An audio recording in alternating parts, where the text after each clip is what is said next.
We've got a lot of rain that's come through over the past few days throughout the state, and last night was a downpour.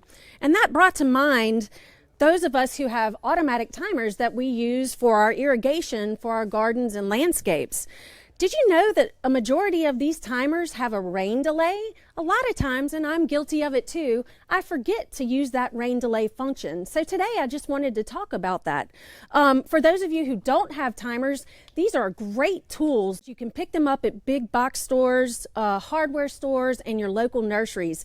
And these you can set for every day to water for as long as you'd like. Now, in the summertime, we're probably going to water every single day, and you're going to water a whole lot longer than we do in the wintertime when we traditionally have a great deal of rain. And our plants are dormant at this time, unless you have vegetable gardens and things like that that are growing, so we're not going to water as often.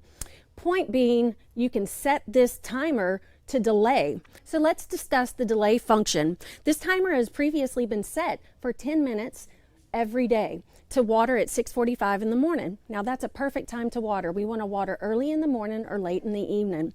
We had a heavy downpour yesterday, so we don't need to water every day. What you can use is the delay function. You press delay, you select how many days. I'm going to select 7 because it was such a heavy pour. And then after the 7 days is up, your water resumes its regular programmed schedule. For Get It Growing, I'm Heather Kirk with the LSU AgCenter.